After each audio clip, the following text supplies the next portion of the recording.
The Growth Happens Dawn to Dusk podcast with Matt Devitt. He talks with people about their journey, where they succeeded and failed to help others on their quest. We're all on a journey that starts and ends every day. This is when we grow between dawn and dusk. And now, your host, Matt Devitt.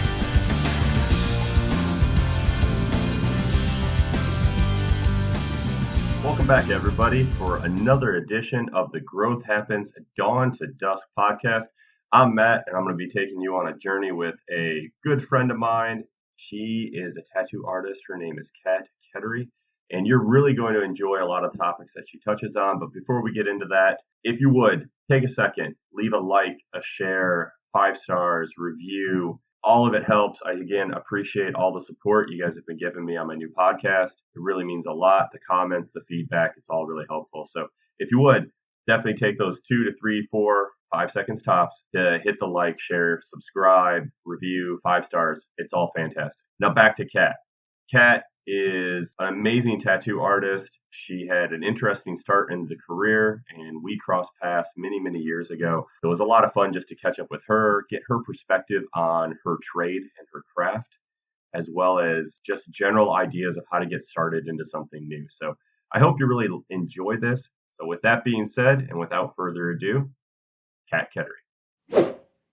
All right, there we go. It's official. So Kat, thanks for coming on to the podcast. Really appreciate you taking the time to talk to us and everybody out there just about you, maybe not so much you, but the journey from when you and I first met way back in the day up at college in a sociology class. Was it sociology? Was that the class? Yes, it was a intro level sociology class with a professor who didn't speak a ton of English and didn't really have a strong grasp on any kind of social skills, which, you know, it's pretty funny. So we had a lot of fun times poking fun at that. Yeah, I think we also had a lot of free time, which was kind of interesting because that's where you and I got to know each other in passing, like we said, and more throughout the years. And I had tossed out the idea to you because I always saw you doodling, which, I mean, I don't mean to make it seem low art, but always doodling. At that time in my life, it was definitely doodling back then. It was not professional. So I saw you doing that. We went back and forth, gave you a couple of ideas. You drew up a tattoo that I thought was awesome, and you showed it to me on like a Thursday afternoon, I think, for class. I met up with you for Friday, and we went and I got it tattooed. And it's still the only tattoo that I actually have on my back between my shoulder blades. So I like to think I had something to do with your excellent career you have now as a tattooist. So I like to think I had a small part in that. Yeah, that's there's definitely some truth to that, because, you know, as much as I was interested in drawing pretty much all of my life, you know, you always have it beaten into your head that art is not a thing that you can pursue for a living, you know. So it really never seriously occurred to me to do anything with it, you know, aside from basically just doodling, you know. And even though, like, designing other people's tattoos, and, you know, in that case, actually going with you to get the tattoo, still did not ever occur to me that it was an option, not until later. And then I reflected back and thought, you know what, I've actually been doing this already. So yeah, and it's kind of interesting because you're right, because, you know, we had stayed in touch for a little while after, because I graduated that year when I got that tattoo, and we stayed in touch. And you're right, it wasn't for, you know, I want to say many, though it probably wasn't that, but yeah, until we kind of caught up again, and you were living in Chicago, and you were actually pursuing a lot more of the apprenticeship. So I guess for those out there, take us through what that kind of looked like, you know, kind of realizing this is what you wanted to pursue. And then, you know, what does it mean to actually apprentice, where you're going to one day ink flesh?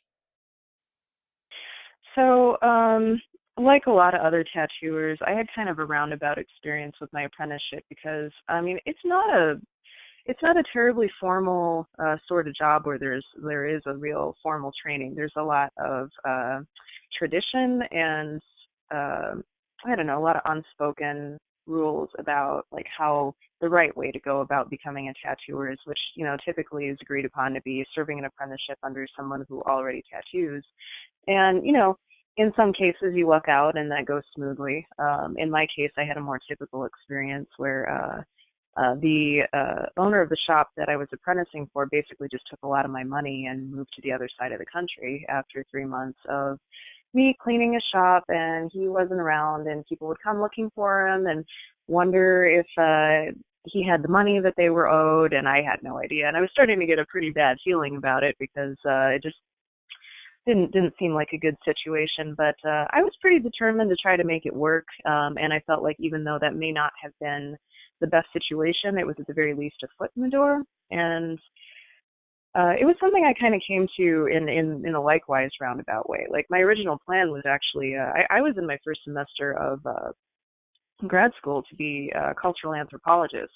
And I kind of had this moment of realization where it just seemed like a better idea to me and a more effective thing to learn to do something, to like really, like learn a trade, like learn something that I could carry with me, that wasn't going to change depending on what the state of higher education is, which in my opinion, and this has been pretty well backed up by everything I've observed about it since, I just felt like the state of higher education wasn't really something that I could depend on, like all these professors, like I could have been, a professor, but I probably would have been an adjunct, and I would have had to have just lived wherever I possibly could find a job. I would never get tenure, and it just wasn't looking.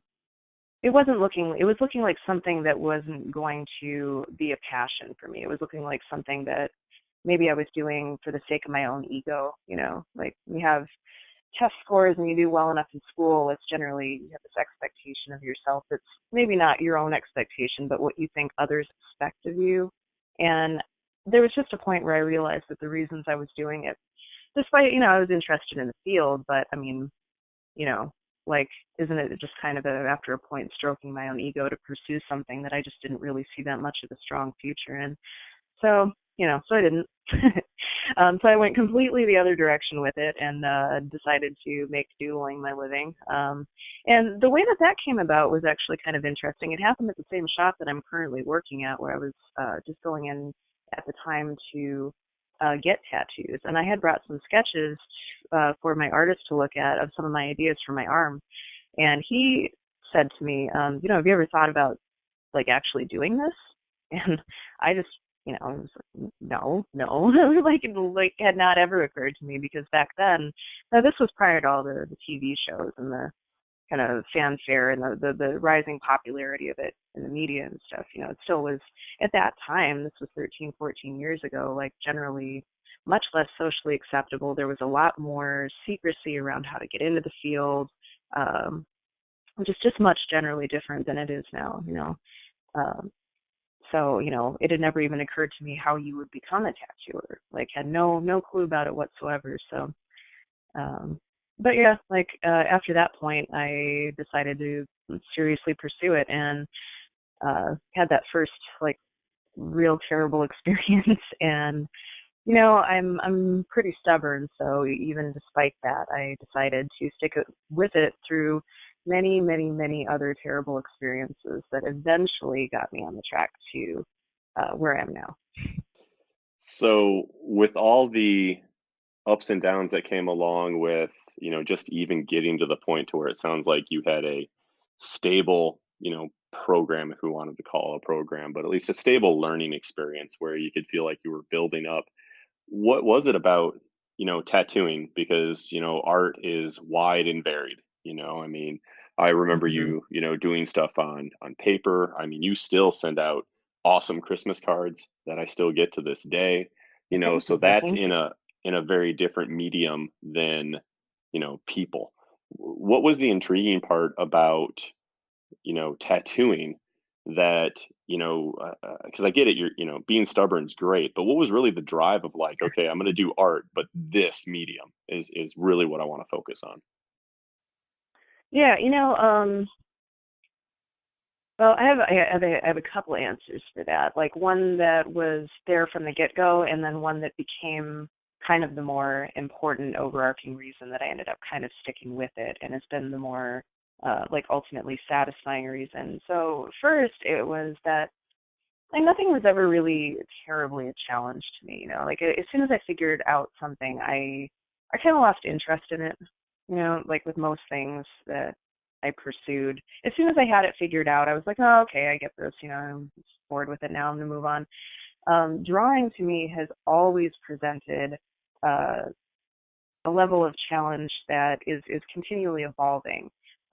Like you're always solving visual puzzles, and that's kind of something that it's something I find satisfying in a way that I don't really find much else satisfying, if that makes sense. I don't know, like a lot of people tell you that you have to pursue what makes you happy. And, I agree to that to some extent, but I guess in my case, it's more important to me to pursue something that I find satisfying in that way. If it's not always going to make you happy, but it is always going to pose a challenge, something that you can rise to and continue to grow and expand. There's really no ceiling on it. There's never going to be a point where you're done learning. Like there's always going to be some aspect of technical application that you could do better on, or some new breakthrough in technology that you're going to have to master, or some other such challenge, like how to work in different kinds of skin, or like how to blend color with this person's skin tone, or like there's just a never ending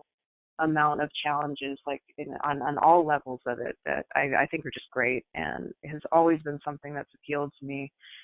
Also, like the appeal of kind of doing a job that more or less has been around since the beginning of humans is really cool, and I feel really honored to be able to be a part of that. Like it's a cool legacy, like the earliest humans, they have found tattoos. Every single culture since the beginning of time has some way of symbolic marking, and I just find that really to be a cool thing. Like, well, whatever their meaning is behind it, you're just, it's a culture in and of itself, and I've always found that really fascinating and really cool. Later on, like one thing that I have found that is just like I was saying earlier, like my continued passion with it, like I realized the power that it had to kind of give us control of our space. I remember one of the first projects I worked on where it really, really dawned on me, like that this was really the right thing. This was when, I think probably within my first year of tattooing, like full time.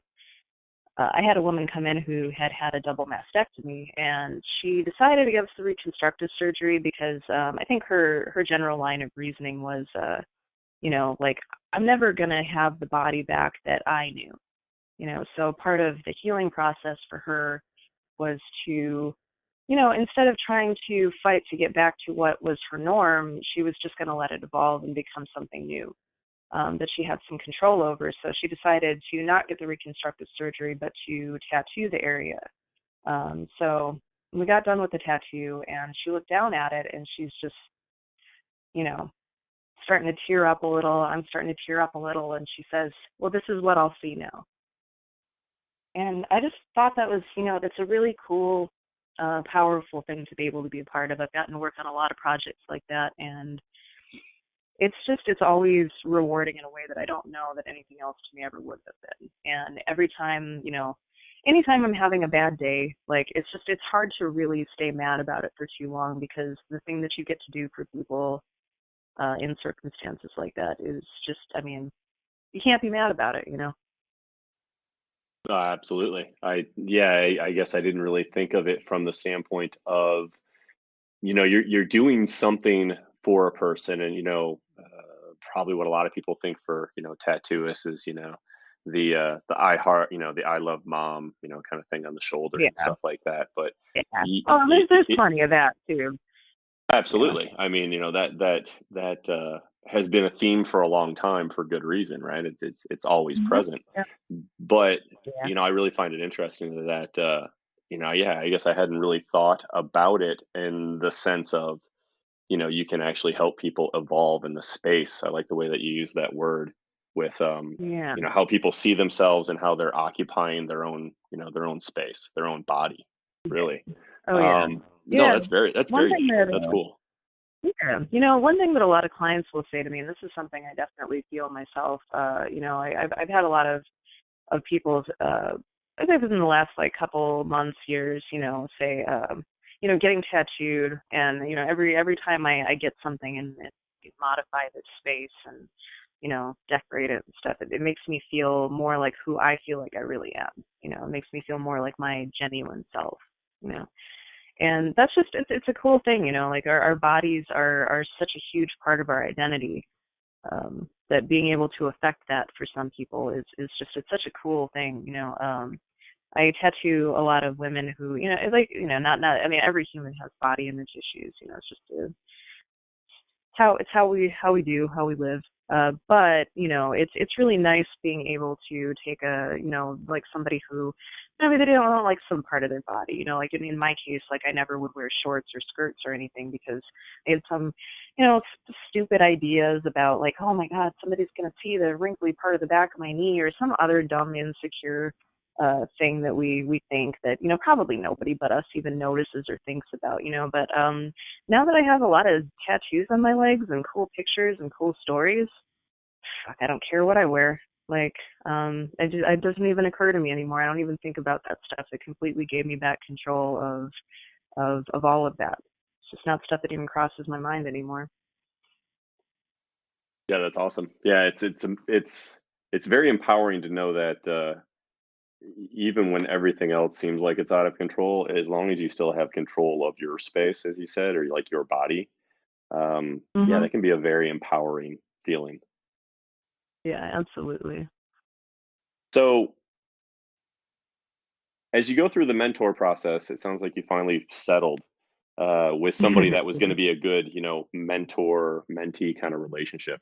What was it about that relationship? I mean, maybe it was the fact that nobody was asking this guy for money. I don't know, but what are some of the qualities that you think made that a good relationship to get you through the novice into amateur to professional? Well, so here's the thing about that. I actually, the large part of it was stumbling without a lot of guidance, unfortunately. I really, I don't know that I ever necessarily had any one particular person that I looked at as a mentor, because over the course of the next um, months and honestly years of my career, I just kind of stumbled right in from like one bad situation into another. Like I ended up, like after that first shop, I ended up working for a woman for about a month who closed her shop due to high operating costs. Like not even a month later, she imparted a few things on me. Like I don't know, like the tattoo community. It's really colorful, I guess, is the like haha tattoos. But I mean the personalities. So people with very big personalities, not a lot of, generally formal education, and like the kind of people that are drawn to the tattoo industry, they tend to be people who are either like, well, maybe not either, like some combination of or one or the other of people who are entrepreneurial, are able to maintain their own schedules and kind of, operate an independent business and maintain their clientele and do their work and stuff without like a lot of outside influence or anybody kind of telling them what to do. But also, it's a good avenue if you are the kind of person who likes to be paid in cash at the end of the night and have no accountability. Like so, maybe not so much anymore, but definitely then. So, we run into a lot of fairly interesting characters. And I guess like what I ultimately came to was, rather than focusing on trying to learn from any one particular person, because what you're getting when you're learning from one particular person as a mentor, like everything in the industry for the most part is a matter of artist preference, and the tools you use, the way you draw. There's a million opinions about what way to do things is the right way, and when you're learning from one person, you're getting their take on what they consider the right way to be. So, in some ways, I think it would have been nice to learn from just like one mentor. I think it would have put me ahead a little bit sooner, had I been able to do that. But I also kind of feel like I was a little bit more fluid in being able to develop like my own style and my own opinions about things, just having to go through it mostly on my own by trial and error, or learning from a handful of people and all of their various opinions and things they think have to be done a certain way, or you know. So like from that particular woman, like she definitely, her primary concern and emphasis was on bloodborne pathogen standards, which was definitely, I wouldn't say something that I really got from anybody else after that. There definitely are varying levels of artist concern about that subject, like not that anybody's particularly unclean, but some people are just much more rigid about it than others. So that definitely reinforced that to me from an early time period. But that person was not as concerned about um, keeping up with the times with tattooing and technology and new inks and what's available that could be better. And so there really wasn't a lot for me to learn from that situation aside from that. And, in a handful of those situations, all I learned was, wow, man, you really kind of have to be able to fly on your feet and not have to be in a position to trust anybody in this job. But I don't know, would have been probably helpful in some ways to have like a more solid mentor figure. But I don't know. It's a strange industry. Like it's very fluid. People are very nomadic. Artists tend to move around a lot. Like shops open and close fairly frequently. It's pretty turbulent. So it's definitely a situation where you just really have to try to learn as much as you can from everybody that you come across. And that pool and that collective of artists, and from that, you find your own way. Because you really can't learn the job but by doing it. So um, yeah. So that's how I went about it. That's how I try to look at it still. No, it's it's interesting because you basically, and I'm gonna butcher this quote because I think it's from Bruce Lee, but it's basically take in everything and then only keep what you find useful. Something Yeah, along yeah, those very lines. much like that. So let's say Mhm. somebody was getting into, it doesn't have to be tattooing, but the arts in general. How do you feel as far as, you should, breadth as far as trying a bunch of different styles or depth? Kind of which way would you say, okay, if you wanted to get into the arts, would you tell somebody like pick something and go deep, or try a whole bunch of crazy stuff and then maybe figure out if you want to go deep in one area? Probably more the latter. I don't know. Unless you have a pretty strong idea of like what your natural talents tend to be, like it's a good idea to try a whole bunch of things. When you first start out tattooing, or at least, and this is once again, this is my opinion, but it's a good idea to try a lot of styles. Like originally, I think my original intended emphasis, I really wanted to do photorealism, but after trying to do it for a while, I realized I was spending a lot of time fighting my own hand, you know.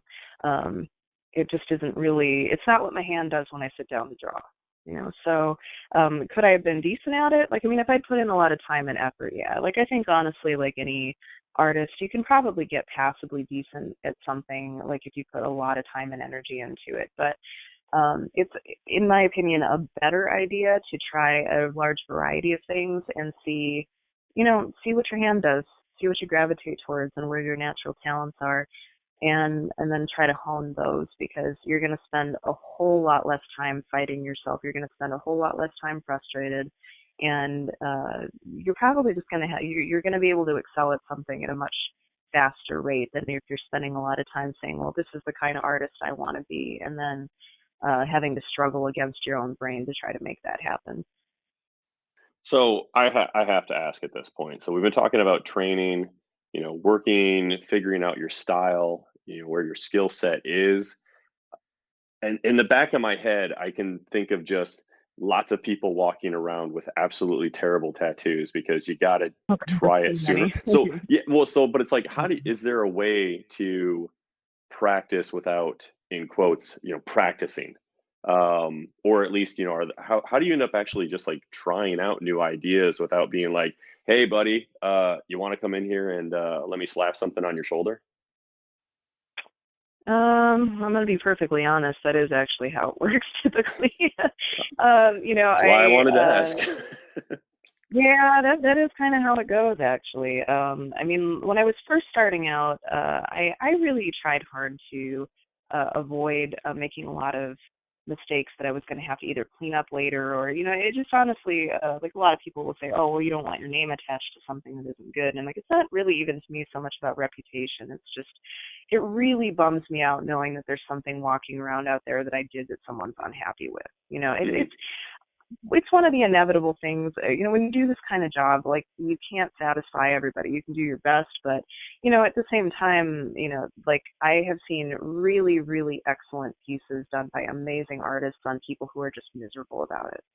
Like, when I was in Chicago, I had a woman come into a shop I worked in out there, and she had one of the most amazing pieces from an artist who is pretty famous out there. I won't throw the name out, but I mean, like, she's a pretty well-known, established artist. She's a great person. She's super stellar, and I'm sure that having met her, like, she did everything that she could to satisfy this client, and this woman she just fucking hated her tattoo, hated it. And, it was at that moment that it kind of dawned on me, man, like, no matter how good I am, no matter what I do, I'm not going to make everybody happy with this. And, but I also really tried hard not to make a lot of really huge rookie mistakes early on by, like, taking on full sleeves after 6 months of tattooing or that kind of thing. I knew it was irresponsible, so I tried really hard not to do it. And nowadays, like, when I'm trying out something new, I'm a lot more confident in my technical ability just because I've been doing it for so long that I'm pretty sure that whatever I do, it's not going to be a catastrophic mess, But, back then, I mean, when you try your first photorealism piece or you do your first portrait, you've never done one before, you're spending a lot of time, with sweaty palms hoping hopefully this goes well. And I've always tried not to, experiment on clients. It was more one of those things, you get your friends to come in or, and just say, like, hey, I want to try this, be real honest about where I'm at. But we all have to learn somewhere, and unfortunately with this job, there just isn't there. The practice skins are available. I practiced a little bit on grapefruit when I was first starting out, which was really nothing like human skin. It was really more to get the weight of the machine in my hand and used to that kind of thing, and applying a stencil and working on a three-dimensional surface, but it's not really an analog skin, so yeah, you do just have to call people in and say, like, hey, I want to try to morph this giraffe with a toaster. How are you feeling about it? You want to get that? Because, that'd be cool if you did. In your most confident, my palms aren't sweating, don't look at them kind of way. Yep. Mm-hmm. Like, oh, you do this a lot? Yeah, yep, totally. Yep. I'm pretty sure that this is going to be super cool. Do you remember the piece you were working on where, in the back of your mind, like, you were able to take, like, a deep breath, the palms weren't sweating when you were getting into it, and you're like, yeah, I think I got this? Oh, yeah. Yeah. Yeah. A lot of the time early on, there was definitely some cockiness to that. Like, my manager jokes sometimes about how, I think he tends to say, like, you're about 3 to 5 years in and you get really cocky because you finally start having a hang on what you're doing a little bit, and you're more confident in your abilities, and that's when you start you get the little bit of the ego, and then a couple years later, you're like, oh, like, I really had no idea what I was doing then. But, during those first little cocky times, I was just like, yeah, man, I got this. I know what's up here. Like, and, sometimes you do. Like, not to say, like, somebody who's relatively inexperienced can't knock a piece out of the park, but I don't know. Honestly, tattooing, it was never something, even when I first started out, it never made me terribly nervous. I don't know. Was it more of a thrill of the unknown, just to was it more of a thrill to you? It's exciting. I think it's part of that thing I was saying about solving a puzzle. I even looked at my technical skills that way, like, above and beyond the artwork itself. Like, I mean, every new day was something exciting. I remember the first time I really worked with a client that had incredibly difficult skin. I still remember this to this day. This client, I've never run into somebody who had skin like his. It was like tattooing through clay that had pop rocks in it. It was horrible. Like it Wow. just every time I would go to run a line, I would run into. I'm assuming, like, knowing a little bit more about the skin now, I'm assuming he had something like hyperkeratosis or something like that, where you have like deposits of things like, near your hair follicles and that kind of thing. But they were definitely very rigid, and I mean, they were very hard to tattoo through. It was incredibly difficult, and it took me a while to figure out how to work with that. But every day is something like that. You're not only making art, but it's a negotiation process between you and the person you're working on. And if that's a 17-year-old girl who can't stop checking her phone and is getting a piece on her rib cage, and you have to try to figure out how to keep her still long enough to not make her tattoo suck. Like every part of it is some kind of challenge. Like, so I guess it was so, important to me. It was so important early on to kind of just look at all of it and be like, no, I got this. I got this. I have to get this. I have to. Like, I don't have a choice. This has to be good. I have to make it good. Like, Sorry, I was just kind of chuckling with the idea of that, like you said, the 17-year-old that's, trying to Instagram with a duck face to show that she's getting tattooed, and you're in the back like, would you just just please? I have a really super nice sign in my booth that was custom pinstriped for me by another artist that I know that I met at a convention, and it says "Stop fucking moving."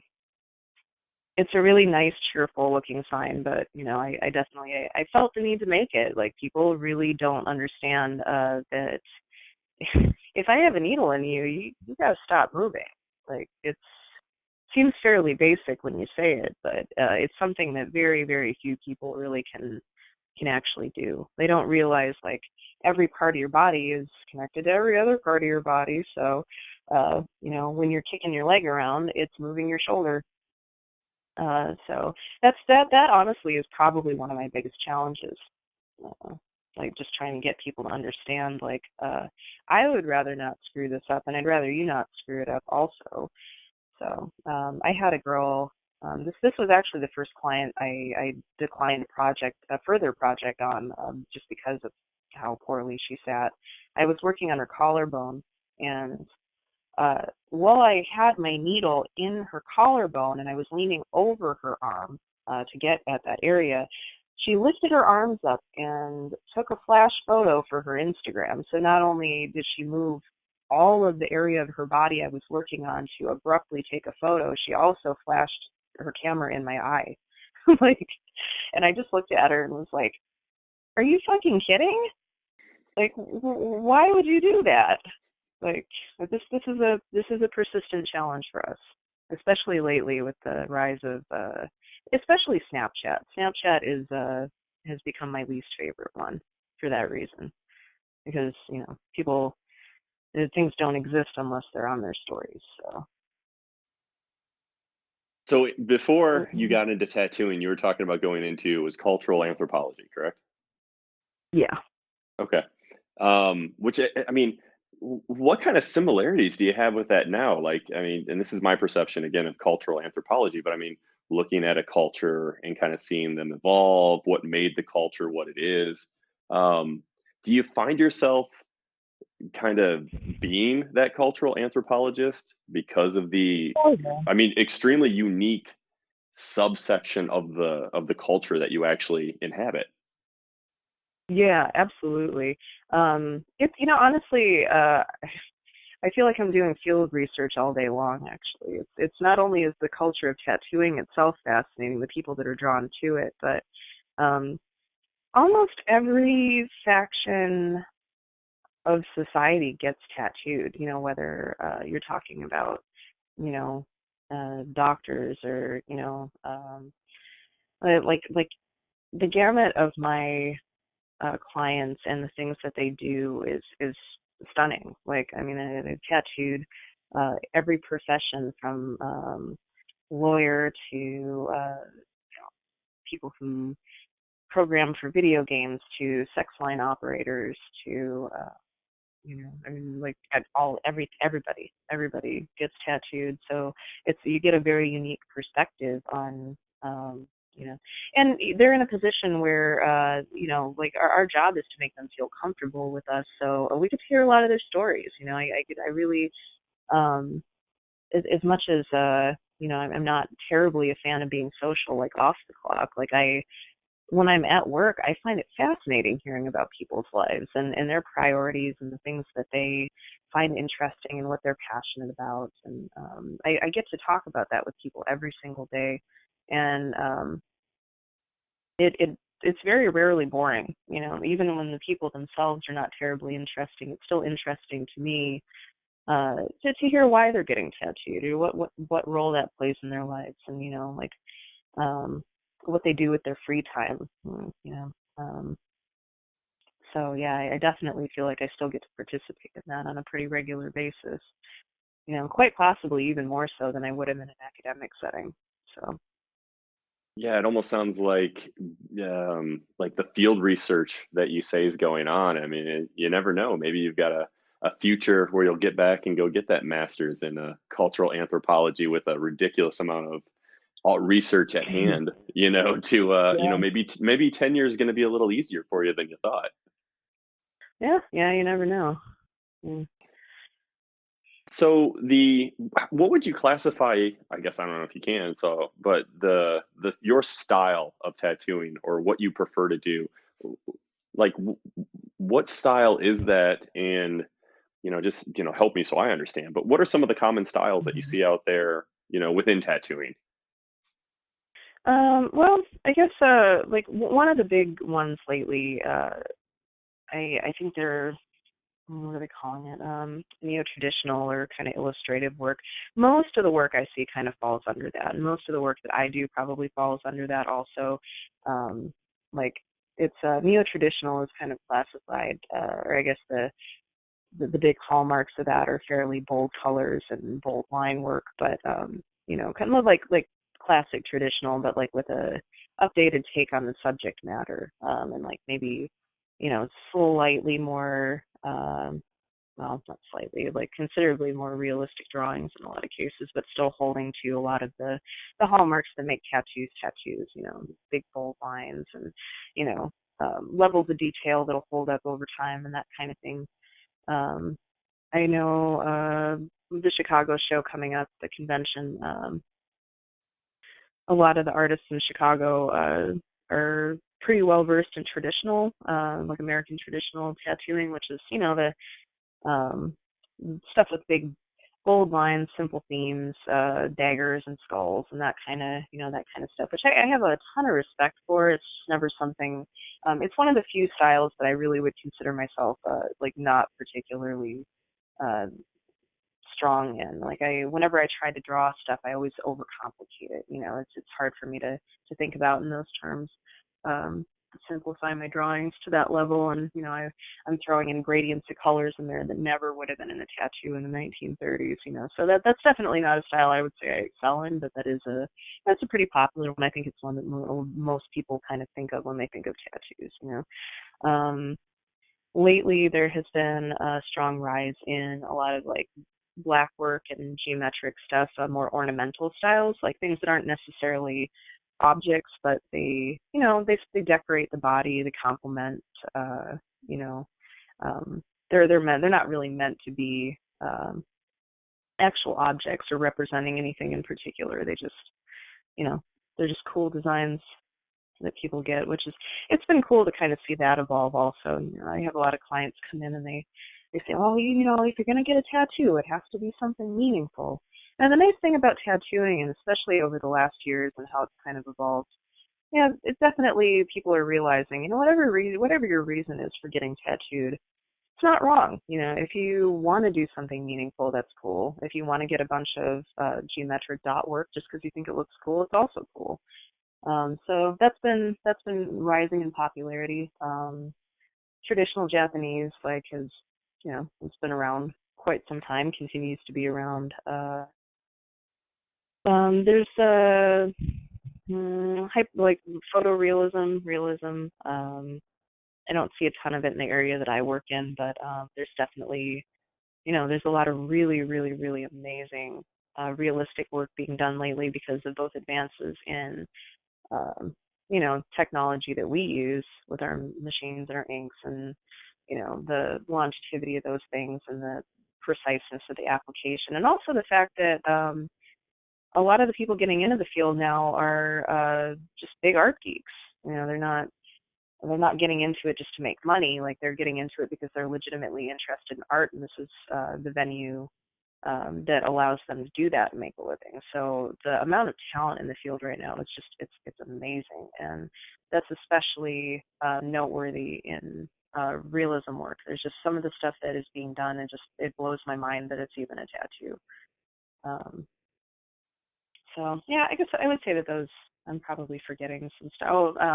One of the styles that I started out working in that I really liked a lot is New School, which is big, bright, bold colors, like exaggerated line weights, like ridiculous subject matter, just silly things, exaggerated proportions. It's probably my favorite style to draw in, and it's definitely the one that I have the most fun with. But it's something that's so silly that mostly just other tattooers get it. It's not one that anybody particularly takes seriously. Like, a lot of clients come in and they specifically say, I don't want anything cartoony. So it just isn't something we get to do a ton, but it has a special place in my heart. So. And I assume the Yeah, New School style, that's is that kind of what you put into, or is that the style that you use in your Christmas cards, or something similar to that? Yeah, I would say that typically is a lot of the work that I do outside of tattooing tends to fall into that category. Just like cartoony, but it's not. It doesn't look like Disney. It's just it's. Yeah, I mean, the one that comes to Yeah, mind that I remember seeing you do was it was the whale with the helicopter, like propellers above Yeah. it. Yeah. Hilarious. I love my wedding center. I don't want to say Thank you. hilarious Yeah. in like a mean, funny, haha way, but when I kind of saw it, I mean, it's like Um, it was a really good drawing, and you did that on somebody, correct? yeah, I did recently tattoo that design on a client. Yeah, it was originally a design I made for stickers. Okay, yeah, because the way, I mean, I remember seeing it. Um, I think you had posted it, just something you had been working on with pencil. And then all of a sudden, I saw it in my feed as it was on somebody's, I want to guess something, it was shoulder or maybe calf, something like that. And Hmm. yeah, it was absolutely amazing. The blues were, I mean, off the chart that you used on that. Thank you. One kind of cool thing about that style, or one noteworthy thing about New School is just like the color saturation. Like, it's really big, bright, bold colors, and like really, really saturated. Like everything's filled in with some gradient of the color. Like, it's just really always been pretty eye catching to me. So it's definitely something I really, really enjoy. So I had an And interesting actually, Oh no, go ahead. Go ahead. Sorry. oh, no, I was going to say, actually, a pretty good amount of my own work is, and when I say my own work, I mean work on my body. It tends to fall under that style. So. So I had an interesting conversation a little while back with another artist, Aaron Reichert, and he does black and white portraits that are very large. Really cool Mhm. artist. And what was interesting when he and I were talking was the business side of things. So he works through a gallery, what kind of Mhm. support they give, so on and so forth. Okay, since you can't, I hope you don't, hang your finished product up on a wall somewhere. In the same I way mean, that typically not. Yeah. well, under normal in quote circumstances, it usually walks out the door. Yeah. But Yeah. so when you're in a shop itself, does it have a similar feel of support that a gallery would, from the standpoint of like they're trying to help promote you and help your business? Because one of the things I found interesting with Aaron was regardless of how talented you are, if you can't use your skill and treat your skill in a business professional aspect, all it is a hobby. And you have to make that decision on, do you want this to be a hobby or do you want this to be a business? And so Mhm. I kind of posed the question to you of, what did that look like to you when you were starting into this, where you're like, okay, I'm definitely going to move this from a hobby to a business? And does the shop help promote you in the same way a gallery would? Mm, I have seen shops. Well, yeah. I've worked in a lot of shops. I had definitely a lot of positive experiences in there, but the vast majority of them, as far as the shop were concerned, were fairly negative. One of the things about I'll never say that owning a tattoo shop is easy, because I don't know. Like, I would imagine owning any business probably isn't easy, but um from just like a non-practitioner shop owner's point, like, everybody just kind of fends for themselves. We're all independent contractors, and like, we're working under the umbrella of a shop. But tattooers kind of, and most artists in general, are kind of, we're selling an individual brand, so we're not really selling the shop brand. My ideal, I would love to work for a place that had more of a team collective, where we all promoted each other, and we all, the shop, I don't know, just seemed like proud of the output that we were making, and that were a thing. It was more of a, like, an art community than just a bunch of individuals working at a place where nobody's really paying much attention to what anybody else is doing, and the shop doesn't really care as long as they get their cut. And they're more concerned about their bottom line than trying to create a culture and an environment that's conducive, to making art, and, something that they're proud to put out there to the general public. That would be amazing.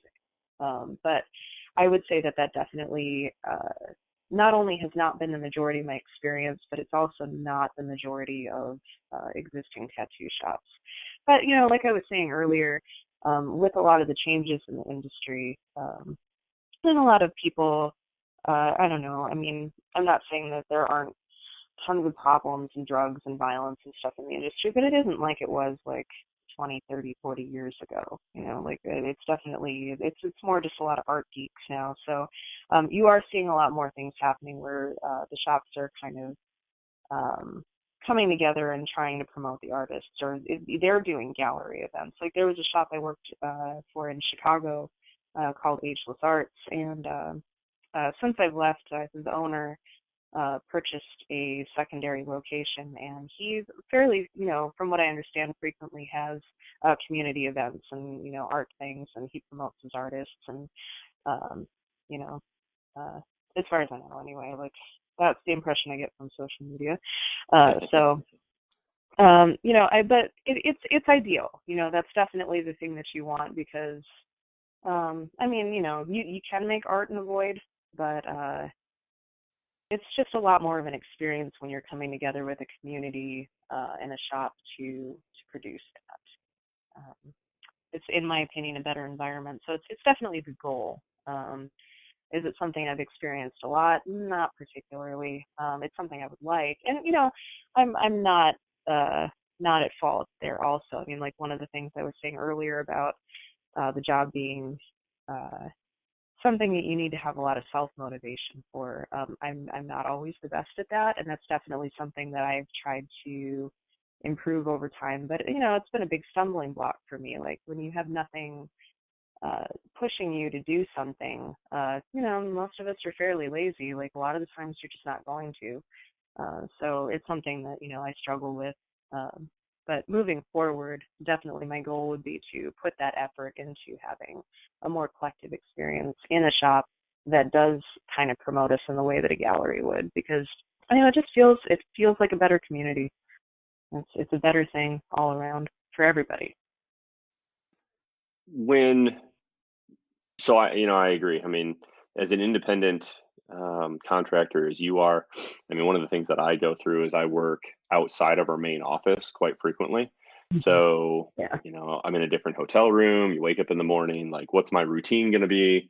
So you try to create these, standards, or at least default modes that will hopefully create a positive impact on the rest of your day. So when you were talking Mhm. about, you know, setting the goals, or whatever it might be, in order to make sure that you stay on top of stuff, what do you end up doing where when you look back, you're like, damn, I was productive this week? What are some of those things that you end up doing, or at least repeating, to where you feel like they build momentum? I actually find weirdly I'm the most productive at work when I'm doing a lot of work outside of work. And I don't mean like, tattooing out of my house or something gross like that. I just mean when I'm producing a lot of my own artwork, I just have the momentum to keep things rolling a little bit more. And when you're putting out your own stuff, a lot of times, like, your clients will gravitate toward, getting the stuff that you're putting out. Like, whenever I draw something and I put it up for sale, I'm usually pretty able to sell it, like within a fairly short time period of putting it up. It's just really a question of, um, you know, I wouldn't say having the time to do that, making the time to do that, and keeping that a consistent priority, which is yeah, it's really hard to do when you're, hanging out at home and there's Netflix and there's your PlayStation and, you know, uh, you don't, your dog's there and you can hang out with your dog and, like, I don't feel like drawing and getting all my stuff out. But it really, really, really is crucial to maintaining your own passion for stuff. Like, if you're able to, just draw your own stuff. Yeah. I get a little burned out on tattooing sometimes when I don't always want to do my own projects, or I don't always necessarily need to. But if from the get-go of every single design that's coming in, if I don't really get to put any of my own flavor into it, over time I start getting kind of annoyed and resentful, and you get a little burned out. And during those periods, like, production kind of halts. When you're frustrated, one of the first things to go is usually your creativity. Like, I've heard some artists can channel their frustration into artwork, and man, do I wish it worked that way for me, but it definitely doesn't. Um, so I have to kind of force my own hand in it, or at least I have to be aware enough of my own process to know that the thing that keeps me moving is creating my own content. And when I'm able to be creative, I'm more productive. So it's just a question of getting that ball rolling and keeping it rolling. Gotcha. It's a perpetuating cycle. It's interesting because even within work, I've always noticed that those of us that are busy, and sometimes it's me, and I'll admit sometimes it's not. But when you look around at who gets the new projects or the different job or the exciting whatever, insert what it is, it's usually the person that's busy, because you kind of inherently know the person who already is busy or they're producing has momentum. Mm-hmm. It's a Yeah. lot easier to take a person that has momentum and have them produce a little bit more faster because they're not going from zero. Yeah, absolutely. I didn't used to see this process, I guess, with myself, because like, during the fall and winter, I would say, like, we tend to slow down quite a bit, and you would think that during that time when it's slow, that I would get a lot more done outside of work. But I mean, honestly, it's one of the times that I draw the least, because I don't have that momentum going. Like, I would love to be able to do that, and I mean, I could. I just, you know, ambition, motivation. Like, as an independent contractor, it's just, I mean, I don't know how it is for you, but it's keeping that momentum going is probably my biggest struggle. Agreed. Yeah, I mean, I work for a company, but like I said, I'm a part of the big corporation, but most of the time I'm out on my own pursuing projects and things like that that support the overall company. And so, yeah, it's just, Yeah. like right now I'm in Nashville and working. And, so when I woke up this morning, it's like, all right, what are you going to do? You got things to get going. You're going to meet with a customer. What are you going to do in between those times? And so I completely understand where you're coming from. It's that, you're trying to ebb and flow. And, one of the items that I've discussed with a couple other people that I've talked to is the difference between being productive and being busy. Do you ever find yourself Oh, yeah. struggling with making sure you're in one and not the other? Yes, absolutely. That is a huge struggle. Like, our busy time, which a lot of people, I think this is funny too, typically during tax return season, people have a little bit of extra money. We go crazy busy during that season. Not so much this year because of the, I don't know, like, taxes just seem to have been a little weird for people this year for one reason or another. Well, I'm just sure we can figure out the reasons, I'm sure. But yeah, it's just, when you're going through that period of time, a lot of the clients that you have in are maybe not necessarily ones that you deal with on a typical basis. So I find myself doing a lot more projects during that time that are not on my more regular clients, and they're not really typically things that are in the style that I prefer to do things in, which is not to say I'm not interested in doing those projects. It's just not stuff that I guess I'm terribly like inspired by, or it doesn't keep those creative juices flowing. It just means I'm incredibly busy, and in my head, not really getting a lot done. Like it is, I'm making money and I'm working, but the way that I measure my own level of productivity is by how much what I consider art that I'm putting out. Like, and it's just not to say that everything that I do needs to be, fine art or anything like that. Ultimately we're performing a service for people. So what is most important at the end of the day with my job is that I give my customers a product that they're happy to wear for the rest of their lives. And it doesn't always have to be art. It doesn't always have to be something profound, or it doesn't have to be something that's to my taste. That's not part of my job. I mean, it is, but it's not the main part. It can be artistic if that's what the client wants.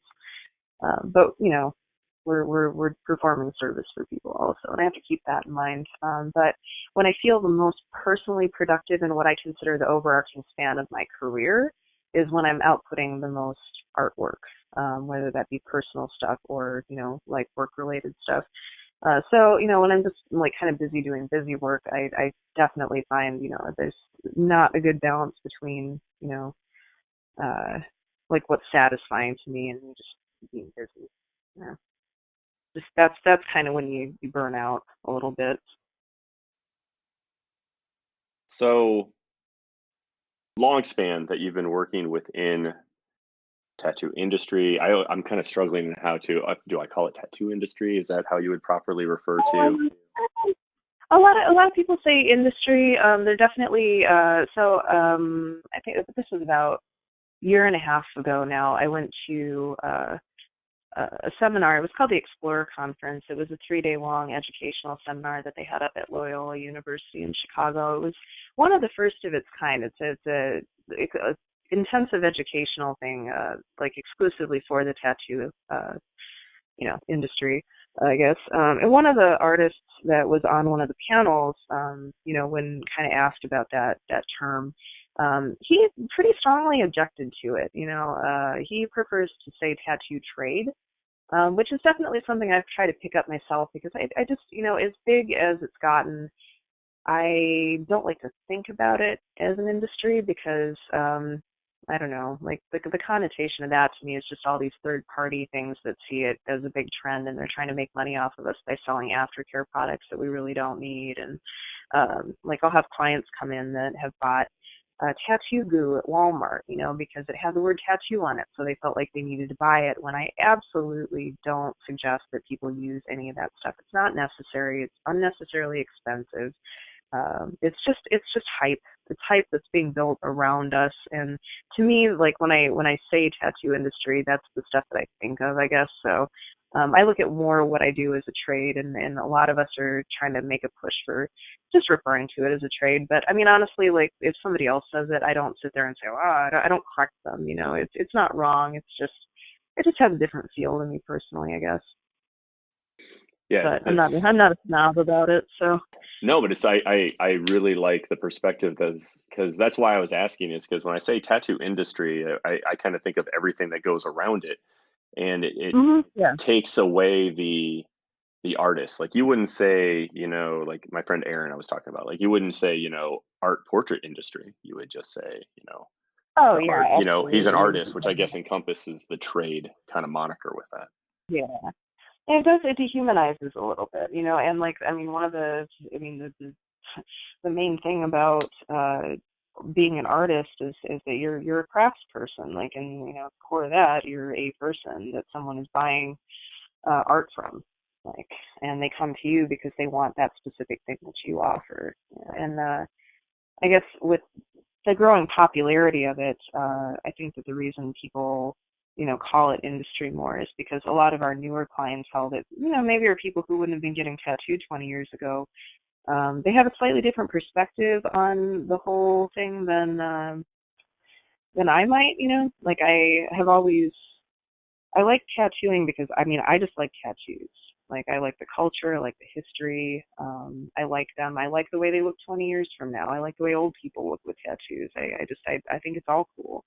But there's a lot of people who are getting tattooed now who maybe don't really have as much love for the actual craft as they do for getting their little piece that they can put on Snapchat and have their experience and, you know, have all their friends say, "Oh, that's really cool," and you're super edgy, and it gives them that little moment of feeling something different in their day than what they might have. And it was not necessarily the tattoo that's that meaningful to them. It's just really more having that experience, I guess. And I just, like I said before, everybody's entitled to experiencing this in the same way. We just see kind of a lot more people now who are getting tattooed who just, they're not terribly interested in the tattoos they're getting, which is very strange. But, you know, um, yeah, when I say industry, like, I generally tend to think about people like that who see us more as, like somebody on like a food assembly line making you a burrito. They're not really thinking so much about what you have to offer them individually. They're just thinking about, does this infinity symbol like fit all the names in it that I requested? It's just more of a production assembly thing, and I refer to you as a technician, just it's fine. I get where they're coming from, and I get that they don't necessarily have the same perspective on art that I do, but it's that's the industry. That's not the trade. It also sounds, at least the way you're describing it to me, the first things that came up was transactional. That was the first word that came to mind Yeah, as you yeah, were very talking about it. transactional. Yeah, Very, very much so. very customer, kind of client vendor relationship, very sanitary, very Yeah. within the lines, which, um, yeah, I mean, having known you for a good amount of time, I definitely could, I understand, I appreciate the perspective. So if, Hmm. let's say you've got that new person, a little cat that walked Hmm. into your shop and showed you some artwork, and you looked at him and said, "Hey, this is really good. Have you ever thought about going into the tattoo trade?" How would, Hmm. what would you suggest to that person that, you either didn't get or maybe you did, but how would you help guide that new person coming in, since you've got a long, journey you've been on within this trade? Well, yeah, that's an interesting question. I actually, that is something I fielded here and there, because you do have a lot of people that, they want your advice on how to get into it. Um, I have had a few people come in, or not even come in necessarily. People that I've seen that are really stellar artists that I will tell, hey, this is just something to consider. I wouldn't say I don't particularly actively encourage a lot of people to get into it, just because it's a tough road. It's a long haul to solvency in the industry, or in the trade.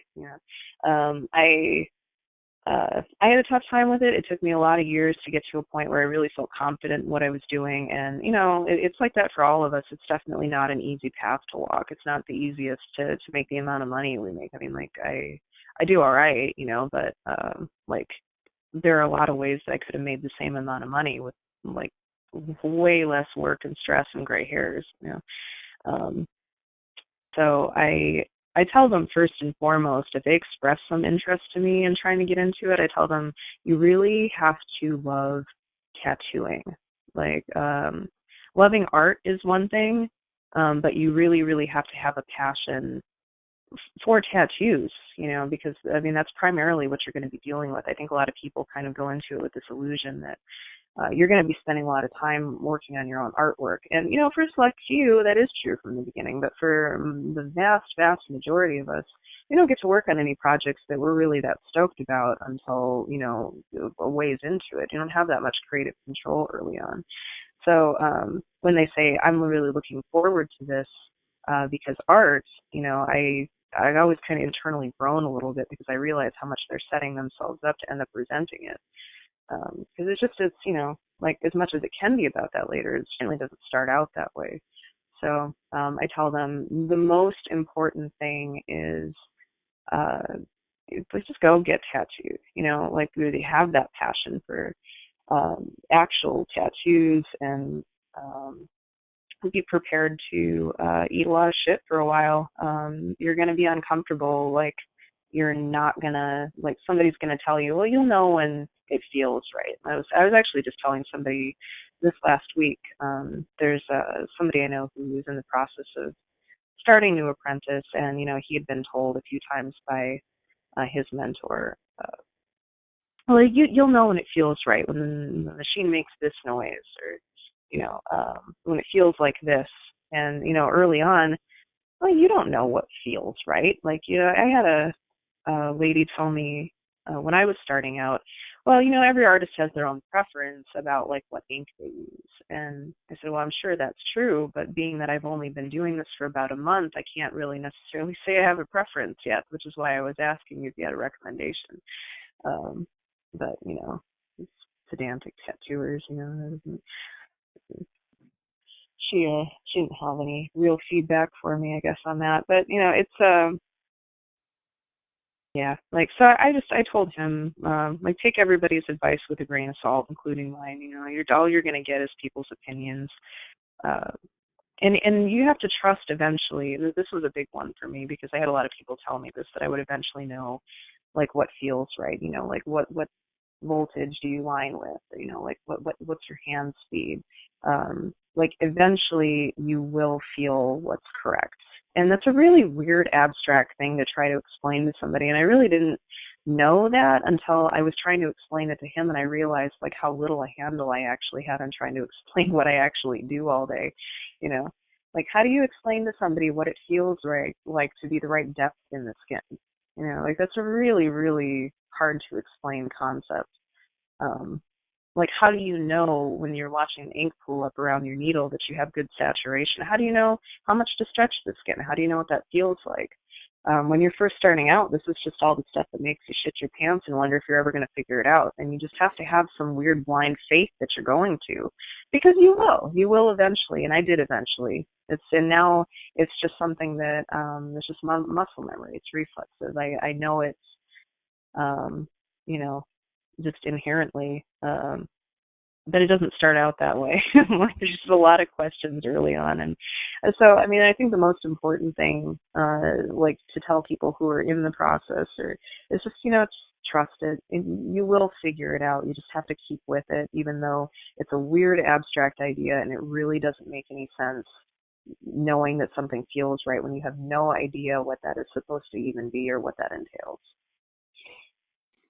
Yeah, I think that's solid advice from, the way you've discussed your time in the trade is you have to go into it knowing that regardless, you're going to love what you do. Love is, an abstract root, but you have to basically you will until, that statement. Yeah. So Mhm. you have to want it bad enough to know you want it bad enough. It's an Oh yeah. Yeah. Absolutely. interesting yeah, no, it's the probably the best advice that anybody getting started into something will have the hardest time wrapping their head around. Yeah, absolutely. Yeah, and like you were saying, you have to really want it. Like, it's so true. Like, we'll have people message the shop, Facebook, and ask like, "Oh, are you guys taking apprentices?" And I can't help but kind of roll my eyes at that stuff, because like, I wish that I could properly explain to them, like, if you're messaging us on Facebook about something that you should be incredibly passionate about to even be considering, you're already not a good candidate for this job. Like, this is a job that you have to jump into face first, and you have to stick with it like you're trying to hang on to a roller coaster that you're not strapped into. And it's just, like, you got to be hungry. You have to be really hungry to get into this and stick with it and have a lot of passion. And it's just like, I just see a lot of like people kind of casually, they'll come in, they don't have any tattoos themselves, and they're 18, they're just out of high school, they don't know what to do with their lives. Oh, I thought being a tattoo artist might be cool. And I'm like, no, not for you. It won't be. Like, you already don't want this enough. This isn't that kind of job. It's not casual like that.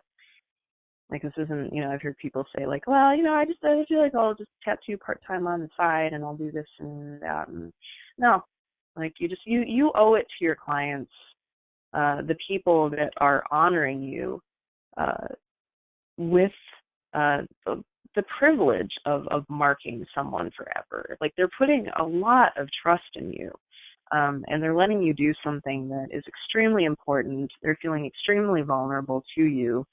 You owe it to them to care 100% of the way. Like I wouldn't want to know that my artist just kind of strolled into a tattoo shop and said, no, I don't know, I guess doing this would be pretty okay. Like it is just in that kind of job. There are plenty of those kinds of jobs. It just isn't one of them. Yeah, it's I would not want to be talking to a tattoo artist in the same way that, I kind of think about it when you think of trades. To me, there's some commercials I've seen around where there's a doctor that's kind of just like, yeah, it's a side hustle. I just do this every once in a while. It's like, well, what? Yeah, right. Wait, what? Yeah, I do appendixes, every once in a while, just when I can fit them in. Got to make a down payment. Yeah, I got alimony to pay. Yeah. Yeah. That's not the guy you want. No, definitely not. Well, Kat, I want to be really respectful of your time. I know we've been talking for a little over an hour. We could definitely keep doing this. Maybe we'll have a round 2, round 3 in the future. Yeah. Mm-hmm. If you would, please let everybody know how they can get a hold of you, harass you about being a potential, apprentice for you, and the shop you're at if they want to go and meet you in person. Yeah. So I guess the way that I tell people is probably the best way to get a hold of me is directly contacting the shop. I work at Old Anchor Tattoo. Our number is 269-321-9690. I currently am in Friday through Tuesday, but I also encourage people though, like if you're going to follow any tattooer, like your best bet is to track them down on as many social media apps as you can and follow them that way, so you can, keep contact with their travel schedule and just kind of. It's also social media has been an amazing tool for us. Instagram is amazing for tattooers because like it's the best way to follow somebody and see all their most current artwork without having to deal with, like news feeds on Facebook or, that kind of thing, or, having to wait for us every like 6 to 12 months for us to print out a new physical portfolio or that kind of thing, It's really, really a great tool. So my Instagram page is just Tattoos by Katrina. My Facebook is and it's Katrina Keteri Tattoos. But yeah, like those are the top. My email address is also tattoos by Katrina at gmail.com. I try to keep it simple and give everything more or less the same name. So Right. Yeah, and I'll make sure I'll definitely put links to those in the show notes so people can track you down that way. And I know you've got the Chicago tattoo conference. Is it a conference or a festival or what would that be? Okay. Yeah, a convention. Convention. Mm-hmm. There we go. That was the word I was grasping for. I was running out. My thesaurus is running low today. So yeah, that's in Chicago. It's out at the Rosemont Convention Center, or no, what do they call it now? The Donald E. Stevens Convention Center out in Rosemont. Yeah. So that should be a good time. I definitely encourage people who are interested in tattoos to check out conventions. They're a hell of a lot of fun. And it's a great event for the general public to just go and not only like check out artists that are from their area, there are people there that are from other areas, and they're usually going with some cool tattoo designs that they want to do. You might be able to hit up somebody and get some like really cool custom artwork. And nowadays tattooers usually have a lot of cool other stuff for sale. Like they'll bring a lot of their own artwork with them, their own paintings and things like that. So it's a really, really cool thing, cool way to go see a bunch of really, really unique, interesting stuff and meet a lot of cool people. So anybody interested in it, I definitely recommend checking it out. Awesome. Well, I hope you have a fantastic time at the conference. We'll definitely look forward to doing a future meetup and maybe go into some of those Uber stories I enjoy reading about every once in a while on your social media feeds. We can definitely Yeah. slot some time for those in the future. Oh God, I could do probably an entire episode just on my bizarre Uber experiences. Challenge accepted. We'll put that one out there in the future. So, well, thanks again, Okay. Kat. I appreciate the time today. And anybody who Yeah. wants to follow Kat, definitely take a look in the show notes. You can follow her across all sorts of social media in the interwebs. So, Well, thanks a lot. definitely. Appreciate the time. Yeah, thank you for having me. It's been fun. All right, talk later. Bye. That was a doozy of an interview, ladies and gentlemen. I hope you enjoyed it as much as I did. I really enjoyed her insight into the difference between calling something an industry and a trade. Really appreciate that perspective that she shared with us. So definitely check her out. I'll be putting her links in the show notes so you can click away and follow her amazing artwork and what she's up to. Once again, if you enjoyed this, you really liked it, a little bit of support would go a long way. Like, share, subscribe, comment, 5-star review. All of that really helps. I appreciate all the support as I'm going through building out this podcast. And once again, just thank you to everybody that's been listening. So once again, just remember, growth happens between dawn and dusk.